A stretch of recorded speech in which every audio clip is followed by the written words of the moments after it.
Welcome to this edition of Desert Vision. I'm Staff Sergeant Xaime Hernandez. And I'm Sergeant Rick Bush. Coming up on this edition, the Dagger Brigade reaches the halfway point of their deployment, and ADA soldiers take part in a round-robin exercise.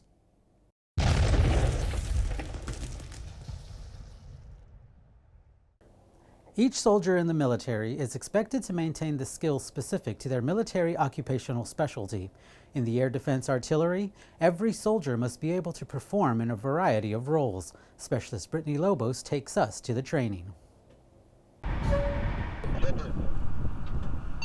you to conduct missile reload on LS-4. With the sun beating down and the wind cutting through the worksite, the Blue crew took to their Patriot to test themselves during exercise Knockdown Shield.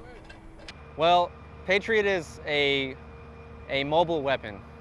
We have to be able to maneuver from one side to the other, and that requires crews to be proficient on their drills. So what we're doing is we're having those crew members swap positions, and they'll be trained by certified instructors to perform that mobility. In the event that we don't have the personnel to support that piece of equipment, we have someone that has the experience to do it. As the first line of defense for the air, this kind of training allows ADA soldiers to be proficient in any position required for a Patriot emplacement. One of the Blue crew team members expresses the importance of the mission to him. For us to be able to take down anything that they have coming at us, as in missiles, ballistic missiles, anything they've got for us, we want to be able to take it down in a time frame. And if we're not able to meet that time frame, people are going to lose their lives. So to me, it's very important, honestly. I don't want anyone not being able to go home to their family. I want to protect my brothers and sisters, make sure everybody makes it home. The crew got the opportunity to discuss the training with their command team and even challenged other crews to time trials for friendly competition.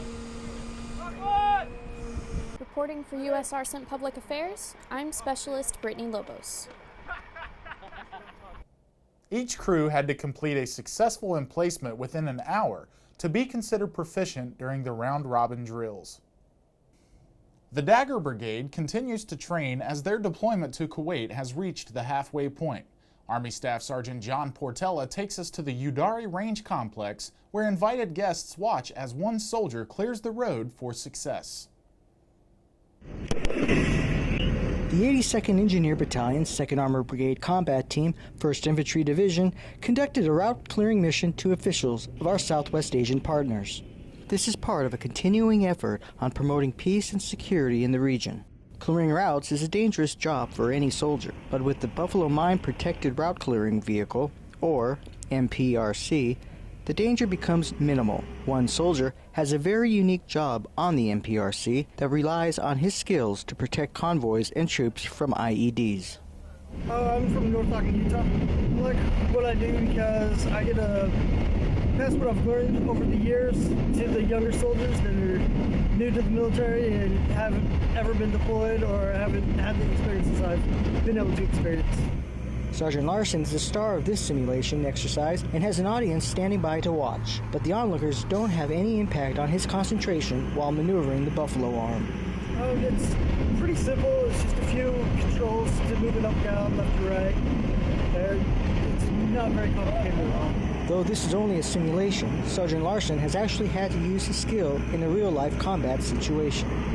We were doing route clearance in the province I was in Iraq, and we came across a suspected IED, and we got called up to interrogate it. So we uncovered it, and we reported it up to higher, and they called in EOD to come dispose of it. Once the route is cleared, the convoy continues through. In this scenario, they get hit with indirect fire as they would in a real-life situation.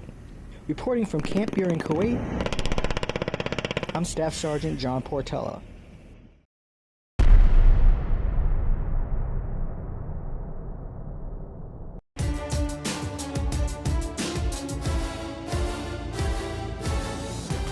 Navy Rear Admiral Valerie Hugel, the director of U.S. Central Command Deployment and Distribution Operations Center, kicks off Sexual Assault and Awareness Prevention Month with service members and civilians at Camp Arif Jan, Kuwait. The ceremony concluded with a balloon release to honor victims of sexual assault and harassment.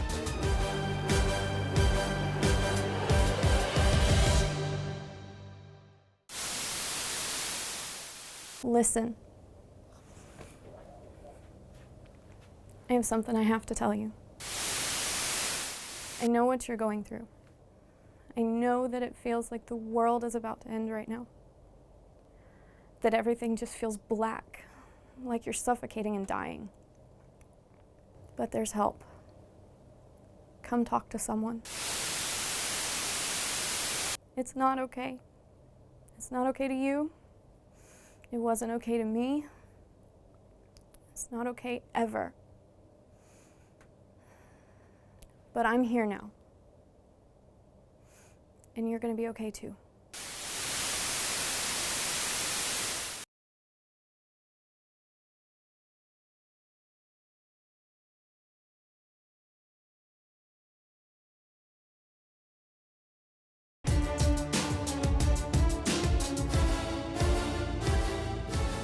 U.S. Army Central soldiers and civilians stationed at Camp Arifjan participated in a Resiliency Expo and Fitness Challenge. There were over 30 booths at the expo, highlighting medical, spiritual, and fitness resources available on the base.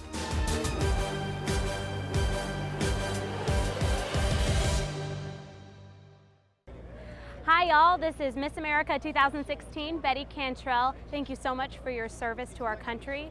I am from Macon, Georgia, and I'm proud to be an American. You're watching Desert Vision.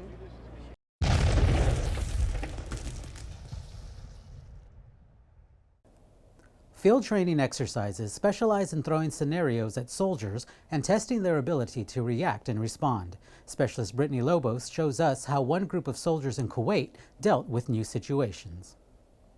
Hey, open that gate!